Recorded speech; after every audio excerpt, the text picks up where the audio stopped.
At 5:12 a.m., my HOA president dumped poison into my lake, not knowing it fed the entire neighborhood's drinking water. I was on my dock, rod in hand, when I heard high heels on gravel. Sandra Kirkpatrick, designer jacket, clipboard under her arm, a bag of copper sulfate in her hand. The moment she poured it in, the air turned sharp and metallic. Within hours, the first base floated to the surface. Stiff, silver, dead. I held one in my hands when she looked at me, smiled, and said, "It's just algae control. This is a decorative pond now." Then she drove off. What Sandra never checked was where the underground limestone springs from my lake actually led. And by the time I finished documenting everything, the entire HOA was already drinking it. Stay with me, because the next call I made turned this into a federal case. Drop a comment below. Where are you watching from? And hit subscribe if you love watching Karens get what's coming to them. Let me back up and tell you how we got here. My name's Dale Hutchinson, I'm 58, and I spent 30 years keeping America's drinking water safe as a treatment plant supervisor. When I retired in 2019, my wife Sarah and I moved to this little slice of heaven called Pine Haven Subdivision, built in 1987 around the most beautiful spring-fed lake you've ever seen. We paid a premium for the lot with water frontage, specifically because I owned the fishing rights. Every morning for 20 years, Sarah and I would cast our lines at sunrise. It wasn't just fishing, it was our church, our therapy, our sacred time together. I've got faded photos of Sarah holding trophy base, both of us grinning like teenagers. When cancer took her 3 years ago, that lake became my only connection to her memory. Here's what most of the newer residents don't understand about Pine Haven. We're not on city water. Those 47 houses get their drinking water from private wells that tap into the same underground limestone aquifer that feeds our lake. The old-timers knew this, but newcomers just turn on the tap and assume it's municipal water. Big mistake. Enter Sandra Kirkpatrick, stage left with all the grace of a freight train. Moved here from Atlanta 18 months ago, bought the biggest house on the block, and immediately ran for HOA president. Sandra's a luxury real estate agent with perfectly manicured nails and an Instagram obsession. Everything she sees gets filtered through one lens. Does this hurt property values? To Sandra, fishing is trailer park behavior. The lake isn't a living ecosystem. It's decorative landscaping like a giant bird bath. She genuinely believed she could upgrade the neighborhood aesthetic by eliminating what she called redneck activities. The morning she poisoned my lake, I was dealing with my own health struggles. Diabetes had been kicking my butt lately, blood sugar spikes whenever stress hit. Fishing was doctor's orders, literally. But Sandra didn't care about doctor's orders. 5 a.m., April 15th. I'm threading a new lure when I hear her heels on asphalt. Sandra's got a 50-pound bag of algaecide and she's dumping it straight into the water. "This decorative water feature doesn't need rednecks making it ugly," she announces like she's reading a prepared statement. The smell hit first, that chemical burn of copper sulfate mixing with pure spring water. Then came the color change, crystal clear water turning toxic green within minutes. By noon, dead fish were belly up everywhere. Bass, bluegill, even the old turtle we'd named Winston. The water reeked of chemical death. I confronted her immediately. "Sandra, what did you just put in my lake?" "Pond maintenance," she snapped. "Calm down, it's just algae control." But there was no algae. The lake had been pristine. This was pure spite, wrapped in fake environmental concern. When I tried to explain that she'd just committed an environmental crime, Sandra laughed. Actually laughed. "It's a decorative pond, Dale. HOA property. Maybe if you spent less time fishing and more time reading the bylaws, you'd understand community standards." That's when I knew this wasn't ignorance. This was war. Sandra had declared war on my lake, my memories of Sarah, and my legal property rights. She just didn't realize she'd picked a fight with someone who understood water systems better than she understood real estate. The dead fish kept floating up for 3 days. Every single one felt like Sandra had slapped Sarah's memory across the face. But here's what Sandra didn't know. I document everything. 30 years in water treatment teaches you that. Photos, timestamps, water samples, chemical residue tests. I was building a case file while she was posting Instagram stories about neighborhood improvements. What Sandra really didn't know, what would eventually destroy her, was that her decorative pond fed the drinking water for every house in our subdivision, including hers. 2 days after the poisoning, Sandra escalated. Professional-grade, no fishing, decorative water feature-only signs appeared around the entire lake perimeter. Not cheap hardware store signs. These were metal, properly mounted, official-looking. Then came the certified letter. Notice of trespassing violation. The letter was 3 pages of legal-sounding nonsense. Sandra accused me of unauthorized recreational activities on HOA-managed property and threatened criminal trespassing charges if I continued fishing. My blood sugar spiked so hard I had to increase my medication dosage. Stress and diabetes don't mix, and Sandra knew exactly which buttons to push.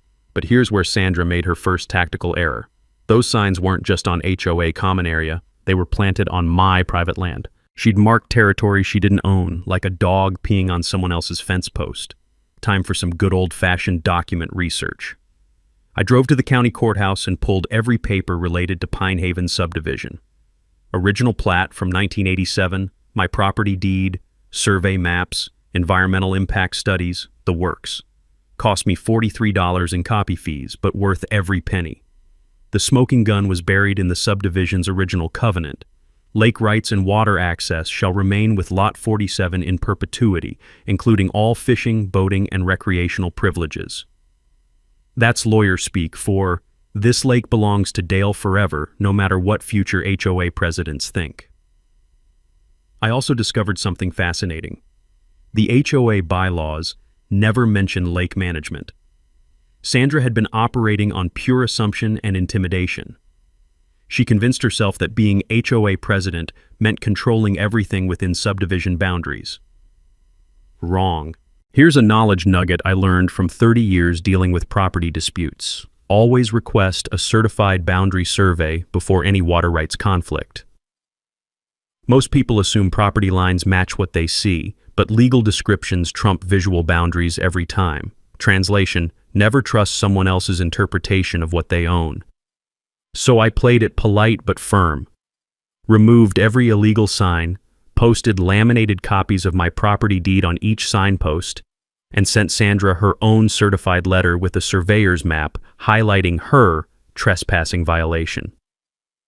The mini twist came when I contacted the original developer, now 78 and living in Sarasota. Harold confirmed everything. Lake ownership was specifically preserved because the community depended on its underground springs for well water. That lake is the heart of your water system, Harold told me. Anyone who messes with it is messing with everybody's drinking water. Sandra's response was predictably dramatic. She called an emergency HOA meeting to discuss my aggressive territorial behavior. But when I showed up with my documents, the room dynamics shifted fast. Turns out, when you have legal facts on your side, bullies lose their audience. This isn't about fishing, I explained to the packed room. This is about property rights and environmental protection. Sandra doesn't have legal authority over my lake, and she's already caused ecological damage with unsupervised chemical treatments.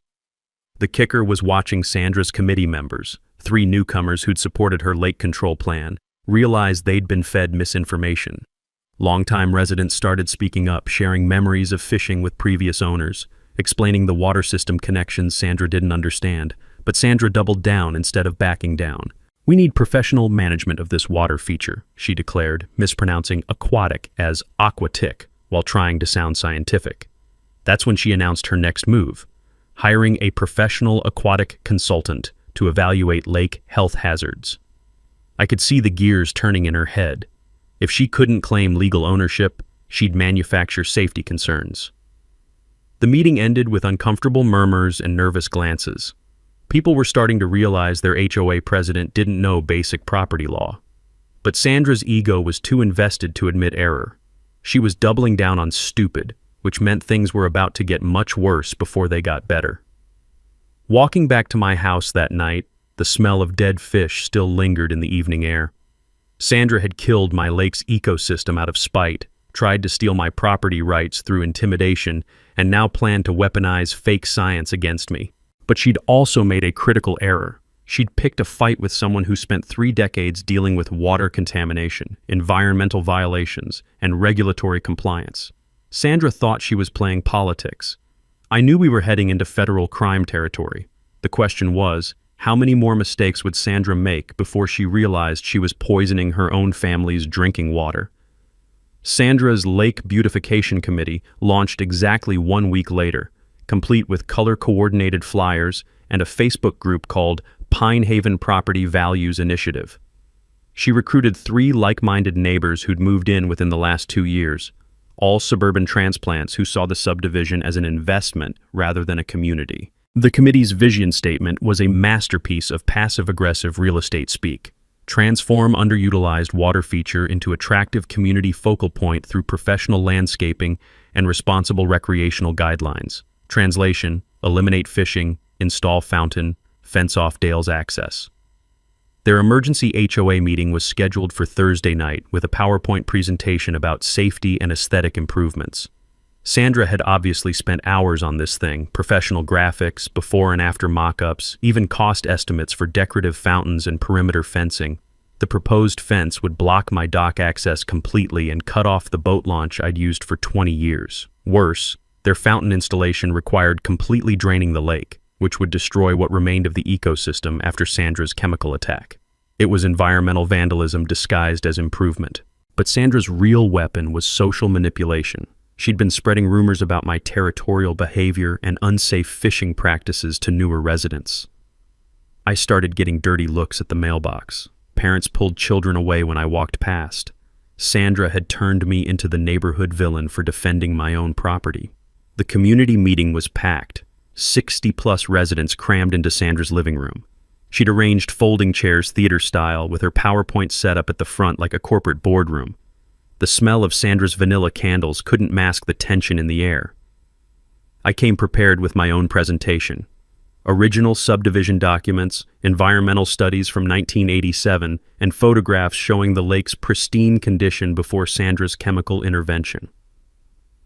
Before we discuss beautification, I said, spreading documents across Sandra's coffee table, let's review who actually owns what. The room went dead quiet. Room. Shuffle of papers, nervous throat clearing, the soft click of Sandra's fingernails tapping her clipboard. I showed them the original plat, the environmental impact study, and my grandfather clause preserving lake rights in perpetuity. Here's another knowledge nugget from my water treatment days. Environmental protection laws almost always trump HOA architectural restrictions, especially for pre-existing water features. The Clean Water Act gives individual property owners stronger protections than most people realize. Translation: federal environmental law beats local HOA rules every single time. Sandra's committee members started looking uncomfortable as I explained the legal reality. Mrs. Peterson, who'd been most vocal about fishing problems, quietly asked if she could see the original subdivision paperwork. Mr. Asher, Sandra's biggest supporter, suddenly remembered he had somewhere else to be. The mini twist came when longtime resident Bill Rodriguez spoke up. Bill's lived here since 1989 and remembered the original developer's promises about lake access. Harold specifically told us the fishing rights would never change, Bill said. That was part of what we bought into. Other long-timers started sharing memories. Community fishing tournaments in the 90s, kids learning to cast from my dock, the annual bass contest that raised money for local schools. Sandra's narrative about inappropriate recreational activities crumbled in real time. But Sandra wasn't backing down. She pivoted to her final argument: professional environmental management. We need expert evaluation of potential health hazards, she declared, somehow managing to mispronounce ecosystem as ecosystem. That's when she announced her ace in the hole. Aquatic Solutions Professional would conduct a comprehensive lake evaluation within 2 weeks. The company representative would present findings at the next HOA meeting and recommend appropriate chemical treatment protocols. I'd never heard of Aquatic Solutions Professional, which immediately raised red flags. Legitimate environmental consultants usually have university affiliations or state certifications. But Sandra was nodding like she'd hired Harvard's marine biology department.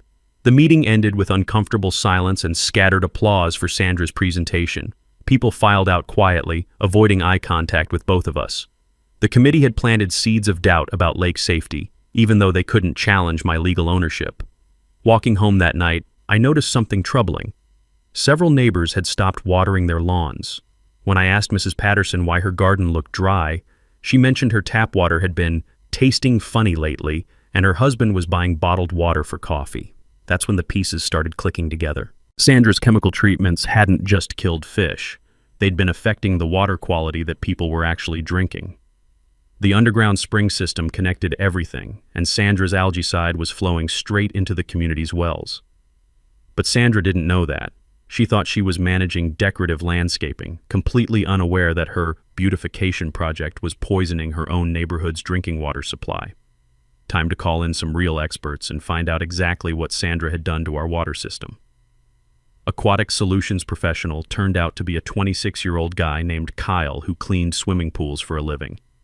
I discovered this when I followed his pickup truck to 3 different houses where he was vacuuming leaves out of backyard pools. His professional aquatic consultation consisted of a clipboard, a pH test strip, and a laminated certificate from the Pool and Spa Association of Georgia. Kyle's comprehensive environmental assessment took exactly 14 minutes. He dipped his test strip, took 2 cell phone photos, and declared my lake a bacterial contamination hazard requiring intensive chemical treatment. His report was 3 pages of laser-printed nonsense with recommendations that would have killed every living thing in the water. But Kyle's fake credentials weren't my biggest problem. Sandra was using his professional report to convince neighbors that my fishing equipment spread dangerous bacteria. Anonymous complaints started appearing with the county health department. Parents forbade children from playing anywhere near the lake. Sandra threatened to involve state environmental authorities if I continued fishing. The whispered conversations at the mailbox stopped entirely. Nobody would make eye contact. I was being treated like a public health menace in my own neighborhood, based on the pool maintenance opinion of someone who couldn't spell ecosystem correctly. Time to fight fire with actual fire. I contacted the real county health department and ordered professional water quality testing from a certified environmental laboratory. Cost me $400, but I needed legitimate science to counter Sandra's fake expertise. While waiting for lab results, I did some research on Kyle's company. Aquatic Solutions Professional was registered as a pool cleaning service in Clayton County. Kyle's only certification was for maintaining chlorinated swimming pools. He had 0 training in natural water systems, aquatic biology, or environmental assessment. The county health inspector, Maria Gonzalez, agreed to visit after I explained the situation.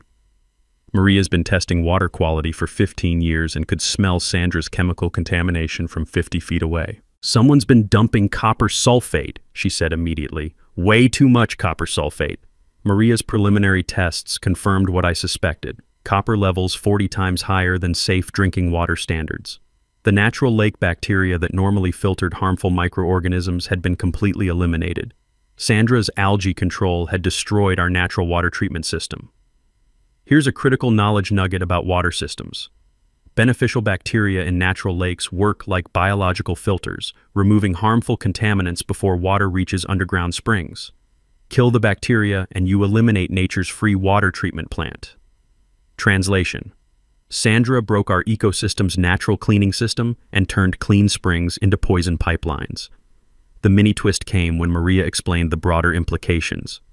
"This lake doesn't just affect fishing," she said, pointing to geological survey maps.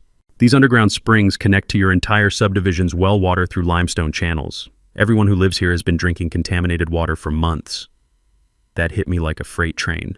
Sandra hadn't just poisoned my fishing spot.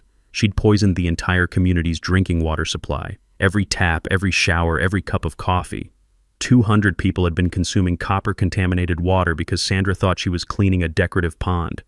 The real county health report was devastating. Massive ecological damage, Federal Clean Water Act violations, and immediate health risks for anyone consuming well water in the subdivision. Kyle's recommendations would have made everything exponentially worse by adding more toxic chemicals to an already contaminated system. I presented Maria's findings at the next HOA meeting, along with documentation exposing Kyle's fake credentials. Kyle's expertise is pool maintenance, I explained to the stunned crowd. His chemical recommendations would turn our spring water into industrial waste.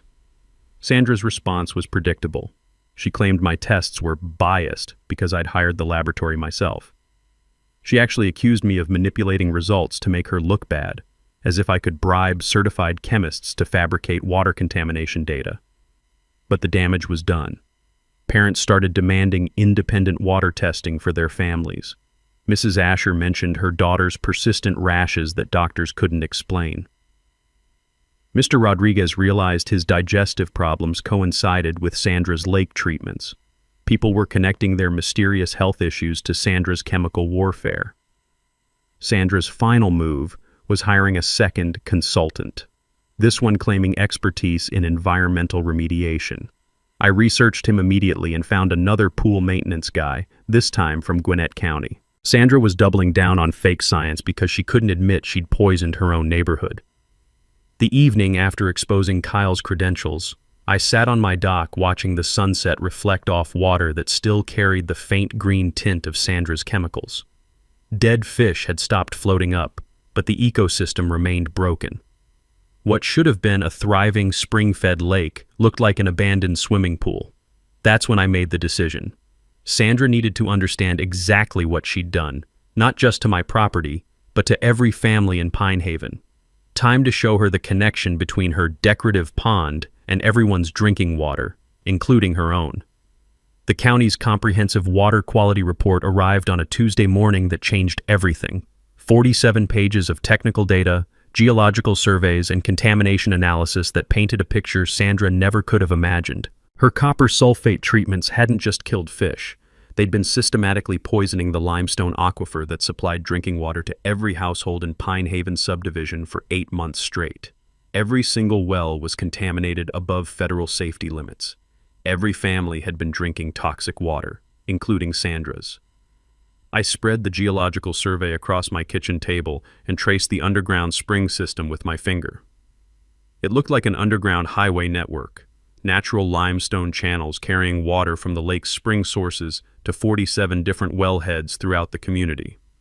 Sandra's decorative pond was actually the recharge point for our entire water supply.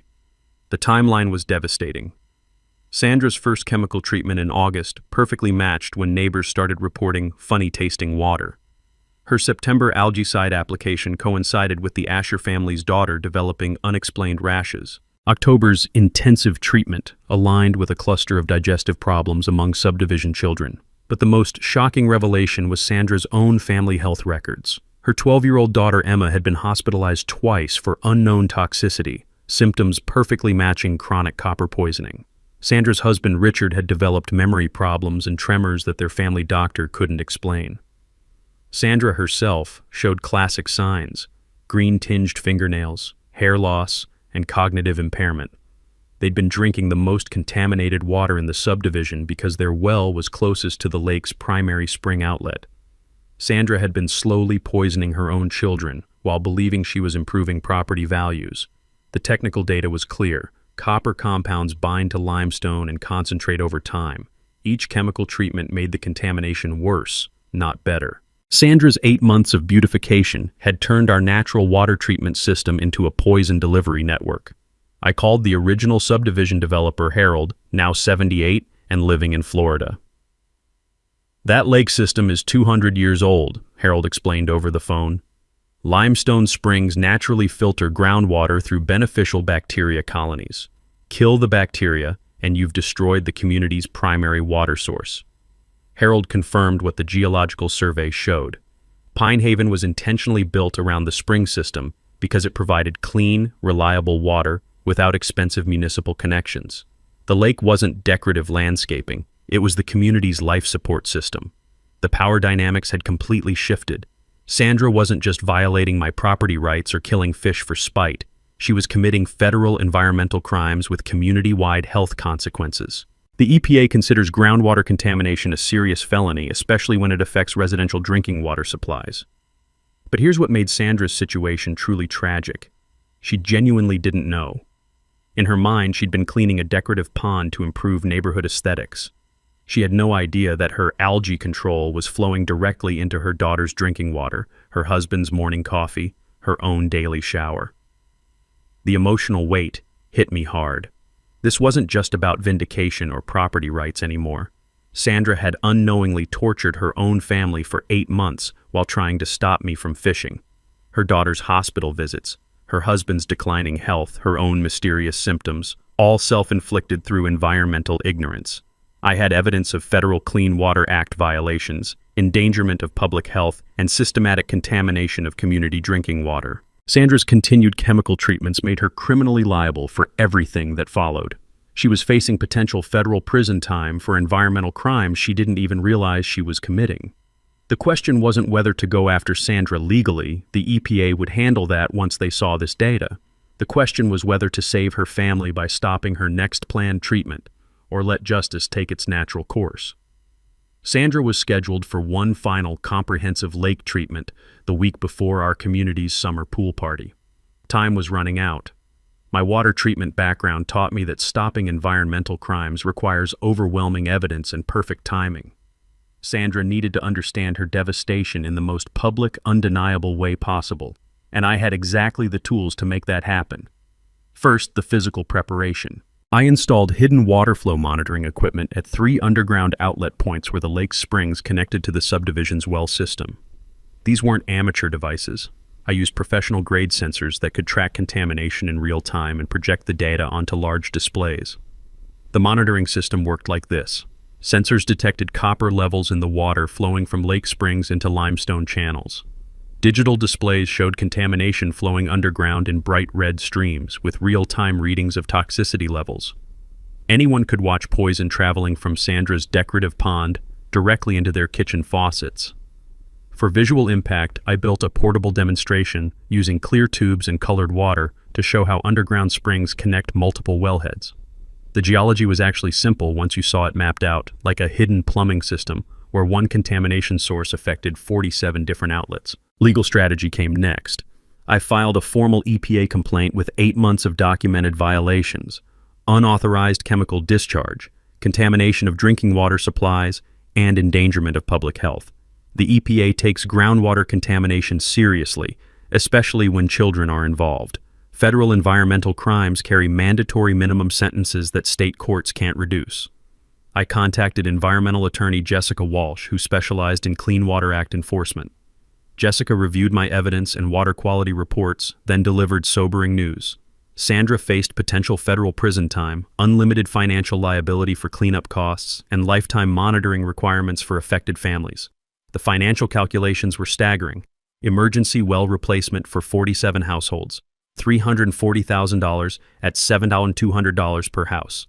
Medical testing and treatment for copper poisoning, $150,000 estimated. Lake ecosystem restoration, $50,000 for proper biological rehabilitation. Sandra's potential legal exposure exceeded $540,000, plus EPA fines up to $75,000. Here's a knowledge nugget about environmental liability. Under federal law, contamination costs follow the polluter regardless of intent or knowledge. Even accidental groundwater poisoning triggers full financial responsibility for cleanup and medical expenses. Translation: Sandra would pay for every penny of damage whether she meant to cause it or not. Alley recruitment was easier than expected. 23 families had children showing copper poisoning symptoms. Parents were demanding answers about mysterious health problems that doctors couldn't explain. Once they understood the lake connection, they became fierce advocates for accountability. Dr. Patricia Kim, the pediatrician treating most of the affected children, agreed to present medical evidence linking health problems to water contamination. Her data showed perfect correlation between Sandra's treatment schedule and symptom onset in local kids. Maria Gonzalez from County Health would coordinate with EPA investigators for maximum regulatory impact. Local news reporter David Asher had been following water quality stories and wanted exclusive coverage of environmental enforcement actions. Technical preparation required explaining complex hydrology in simple terms that 60-year-old homeowners could understand immediately. I practiced until I could describe limestone aquifer systems in under 2 minutes. Underground springs work like hidden plumbing, poison the source, poison everything downstream. The timeline coordination was critical. Sandra had scheduled her final comprehensive treatment for the morning of our next HOA meeting. She planned to eliminate remaining fish and prep the lake for fountain installation before the community's summer pool party. Perfect timing for maximum irony. Sandra would poison the water right before families gathered for swimming and barbecues. The visual of contaminated lake water flowing into community wells while children played nearby would create unforgettable impact. EPA investigators agreed to position themselves with emergency equipment and federal arrest warrants. County health officials prepared emergency water distribution for affected families. Everything would converge at Thursday night's HOA meeting for Sandra's final public appearance as president. My emotional preparation was harder than the technical work. This wasn't just about fishing rights anymore, it was about protecting 200 neighbors from someone who didn't understand the damage she was causing. Sandra genuinely believed she was improving the community while slowly poisoning everyone's children. The cruel irony was that Sandra's own family suffered most. Her well was closest to the primary spring outlet, so Emma and Richard had received the highest copper doses. Sandra had tortured her own daughter for 8 months while thinking she was creating a better neighborhood. But I couldn't let sympathy override justice. Sandra's ignorance didn't excuse 8 months of federal environmental crimes. Her continued chemical treatments proved she'd learned nothing from previous contamination warnings. She was determined to beautify the lake regardless of ecological or health consequences. Thursday night would bring Sandra face to face with the full scope of her environmental destruction. 47 families deserved clean water, 23 children deserved healthy futures, and Sandra deserved to understand exactly what her property value improvements had cost the community she claimed to serve. The trap was set. Time to let Sandra spring it herself. Sandra's final algae elimination treatment was scheduled for 6 a.m. Thursday morning, 48 hours before the community's annual summer pool party. She'd purchased industrial-grade copper compounds from an agricultural supply store, enough chemicals to treat a 100-acre commercial lake. For our small spring-fed pond, it would be environmental overkill of epic proportions. Her timing couldn't have been more tone-deaf. Families were preparing for the biggest social event of the year, kids excited about swimming competitions, parents planning potluck dishes, teenagers organizing volleyball tournaments. Sandra planned to dump toxic chemicals into their water supply right before everyone gathered to celebrate community. I filmed Sandra loading 50-pound chemical bags into her BMW at the farm supply store, chatting cheerfully with the clerk about pond maintenance. She even posted Instagram stories about her beautification project final phase, hashtagging neighborhood goals and house property values. The disconnect between her social media confidence and environmental reality was staggering. But Sandra's own health was deteriorating rapidly. The copper poisoning symptoms that she'd blamed on stress were becoming impossible to ignore. Her fingernails had developed a distinct green tinge that makeup couldn't hide. Hair loss was visible despite expensive salon treatments. Memory problems affected her speech during neighborhood conversations. Most heartbreaking was watching Emma's condition worsen. Sandra's 12-year-old daughter had been hospitalized twice in the past month for unknown toxicity, symptoms that perfectly matched chronic copper exposure. The pediatric toxicologist specifically recommended immediate water testing, but Sandra dismissed medical advice as overreaction to normal childhood illnesses. And Richard, Sandra's husband, finally confronted her about their family's declining health. I overheard their argument from my backyard, Richard shouting about Emma's medical bills while Sandra insisted their problem stemmed from negative energy and stress from dealing with Dale's harassment. The mini twist came when I discovered Richard had been secretly questioning Sandra's lake treatments. He'd researched copper sulfate toxicity online and found EPA warnings about groundwater contamination. But when Richard tried to discuss environmental concerns, Sandra accused him of siding with Dale against his own family. My documentation efforts intensified. I filmed Sandra's chemical purchases, recorded her dismissive responses to health concerns, and tracked her family's medical appointments through public records. Every piece of evidence would help EPA investigators understand the pattern of environmental crimes and family endangerment. County Health Department monitoring confirmed contamination was spreading beyond Pine Haven subdivision. Wells in neighboring Meadowbrook estates showed elevated copper levels, proving Sandra's chemicals were migrating through underground limestone channels. What started as lake poisoning was becoming regional groundwater contamination. Dr. Kim's pediatric data revealed 23 children across 2 subdivisions showing copper poisoning symptoms. The contamination timeline matched Sandra's treatment schedule with frightening precision. August chemicals coincided with digestive problems. September treatments aligned with skin rashes. October's intensive cleaning triggered neurological symptoms in several kids. EPA investigators arrived Wednesday evening, positioning themselves with federal arrest warrants and emergency water testing equipment. Agent Rodriguez explained they'd been monitoring our situation since my initial complaint, waiting for sufficient evidence to justify federal intervention. The bureaucratic process fascinated me. Environmental crimes require overwhelming documentation because cleanup costs can reach millions of dollars. EPA investigators needed proof of intentional ongoing contamination, not just accidental one-time spillage. Sandra's 8 months of systematic chemical treatments provided perfect evidence of willful environmental destruction. Thursday morning brought Sandra's final chemical assault. I watched from my kitchen window as she dumped 50 pounds of copper compounds into water that was already toxic. The lake turned bright green within minutes, so visibly contaminated that even Sandra seemed surprised by the color intensity. But Sandra pressed forward with her fountain installation plans. She'd hired contractors to begin drainage and excavation immediately after the chemical treatment settled. Her vision of a decorative water feature had become an environmental disaster that she was determined to complete regardless of obvious toxicity. The cruel irony was watching Sandra prepare for the pool party while poisoning the water source.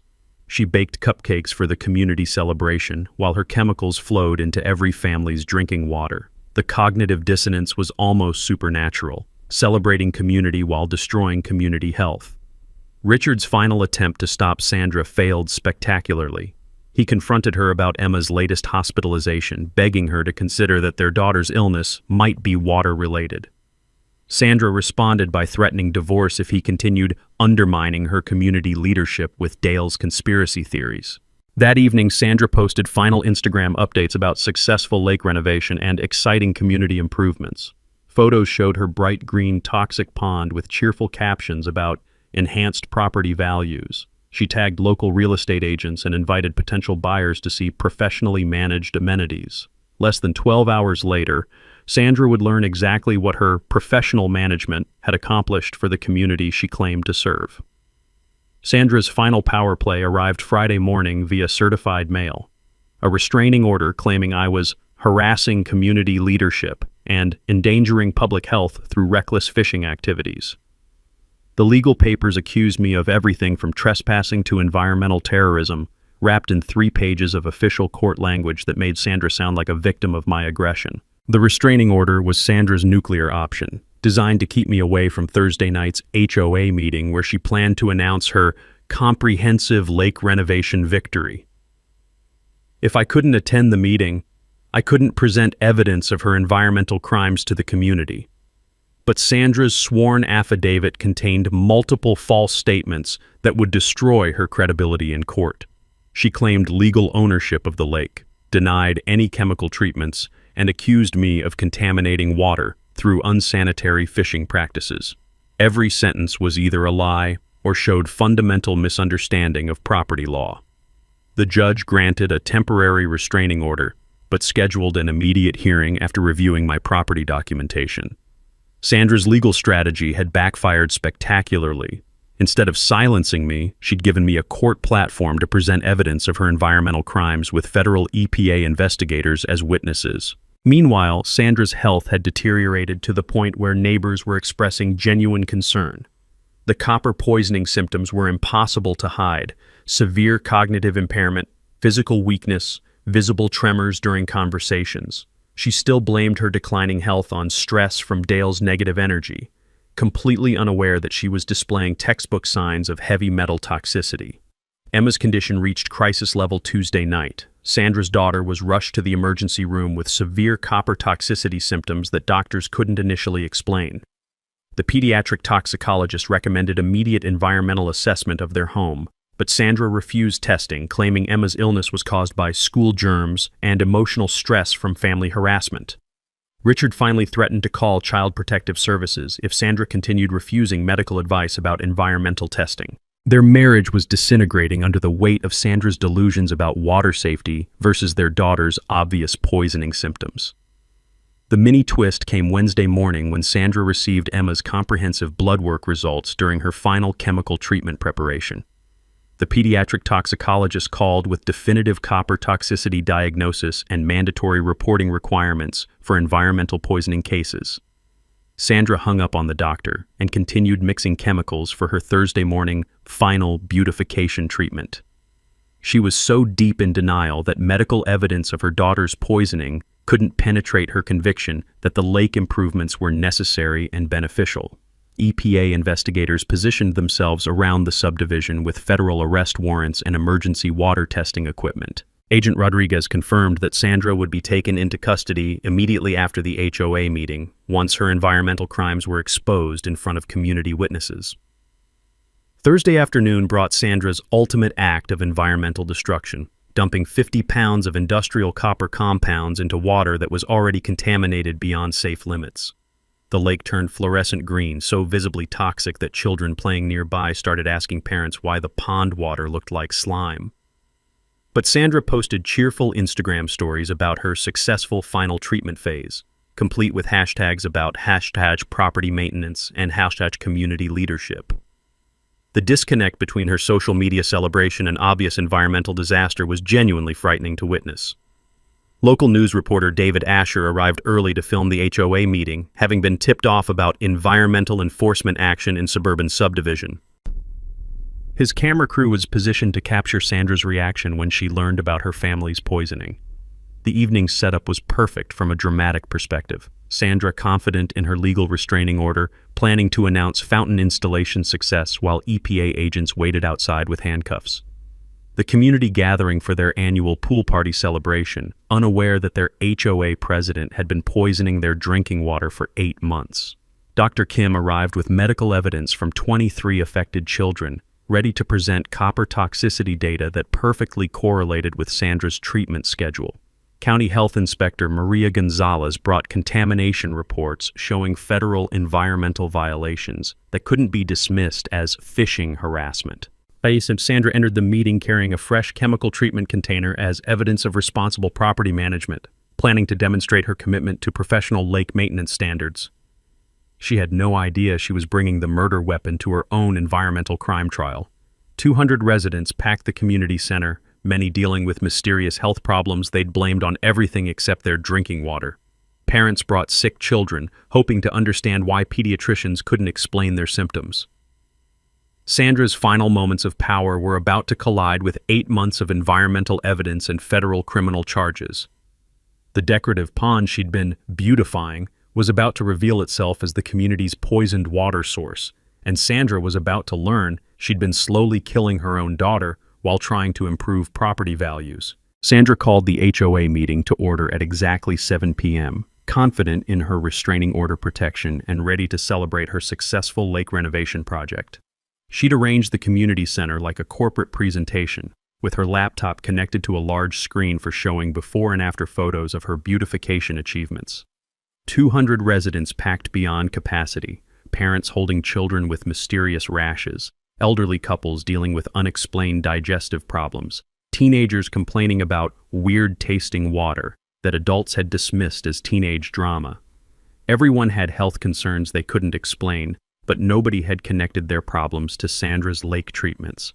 I activated my water flow monitoring display as Sandra opened the meeting with cheerful announcements about property value improvements and professional environmental management. The large screen behind her began showing real-time contamination flowing underground, bright red streams of poison traveling from the lake directly into every household's well system. The visual impact was devastating. Color-coded displays revealed copper toxicity 40 times above safe drinking water limits, flowing in real time from Sandra's decorative pond to 47 different homes. Numbers climbed steadily as fresh contamination from her morning chemical treatment reached the underground spring outlets. County Health Inspector Maria Gonzalez stood up first, interrupting Sandra's presentation with emergency water quality data. "Mrs. Kirkpatrick, your lake treatments have contaminated every well in this subdivision. Children have been drinking poison for 8 months because of your unsupervised chemical applications." Sandra's response was predictably defensive. "That's ridiculous. The lake is decorative landscaping. City water comes from municipal sources, not some pond." That's when Dr. Patricia Kim presented her medical evidence. 23 children across the subdivision showing classic copper poisoning symptoms. Hospitalization records, blood test results, and treatment timelines that perfectly matched Sandra's chemical applications. Emma Kirkpatrick had the highest toxicity levels because their well was closest to the primary spring outlet. The crowd erupted as parents realized their children's mysterious illnesses were caused by their HOA president's beautification project. Angry voices demanded explanations for medical bills, missed school days, and months of worried pediatrician visits that doctors couldn't explain. EPA agent Rodriguez stepped forward with federal arrest warrants and evidence of Clean Water Act violations.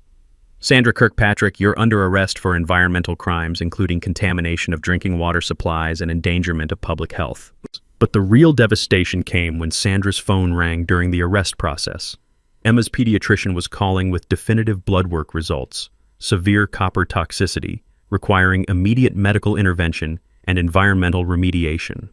Sandra answered the phone while EPA agents waited to handcuff her. Mrs. Kirkpatrick, your daughter has been systematically poisoned by heavy metal contamination in your drinking water. We need to identify the source immediately to prevent permanent neurological damage.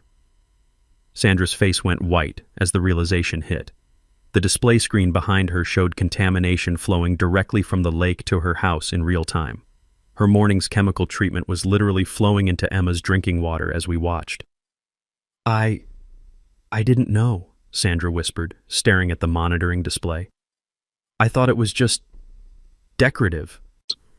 That's when I delivered the mic drop moment that had been building for 8 months. Sandra, the lake you tried to beautify was designed by nature 200 years ago as our water treatment plant. You turned our life source into a poison delivery system, and you drank it yourself. The community center fell silent except for Sandra's shocked breathing and the quiet beeping of contamination monitors. Parents stared in horror as they understood their HOA president had been slowly poisoning their children while thinking she was improving property values. Sandra collapsed into a folding chair as EPA agents read her Miranda rights. The chemical treatment container fell from her hands, spilling copper sulfate across the floor, the same toxin that had been flowing into every family's drinking water for months. Local news cameras captured everything. Sandra's arrest, the real-time contamination display, parents demanding immediate medical testing for their children, EPA investigators seizing evidence of systematic environmental crimes. Dr. Kim announced emergency protocols for comprehensive medical screening of all affected families, with costs to be covered by Sandra's homeowner's insurance and personal assets. Children would receive ongoing monitoring for potential long-term effects of copper exposure. Maria Gonzalez declared the water supply unsafe for consumption and ordered immediate emergency bottled water distribution. The subdivision would need complete well replacement at estimated costs exceeding $340,000, all traceable to Sandra's 8 months of lake beautification. EPA agent Rodriguez confirmed federal criminal charges, multiple counts of environmental destruction, endangering public health, and contamination of drinking water supplies. Sandra faced minimum 18 months federal prison plus unlimited financial liability for cleanup and medical expenses. The meeting ended with Sandra being led away in handcuffs while parents surrounded Dr. Kim demanding immediate blood tests for their children. 200 families had just learned their HOA president had been slowly poisoning them while trying to stop one man from fishing. Justice had arrived, but the community's healing would take years. Sandra's environmental crimes resulted in the harshest penalties federal court could impose: 18 months federal prison, $75,000 EPA fines, plus $490,000 restitution for emergency well replacement and comprehensive medical monitoring for every affected family. Her homeowner's insurance covered initial cleanup costs, but personal assets were liquidated to fund ongoing health screening for the 23 children she'd unknowingly poisoned. The criminal prosecution moved swiftly once EPA investigators presented their evidence. Sandra's 8 months of systematic environmental destruction, documented through her own social media posts and chemical purchase receipts, provided overwhelming proof of federal Clean Water Act violations. Her sworn affidavit claiming lake ownership only strengthened the prosecution's case by proving willful disregard for property law and environmental regulation. Richard Kirkpatrick filed for emergency divorce and full custody of Emma, citing Sandra's endangerment of their daughter's health through environmental negligence. Emma's copper toxicity required 6 months of medical treatment, but doctors projected full recovery with no permanent neurological damage.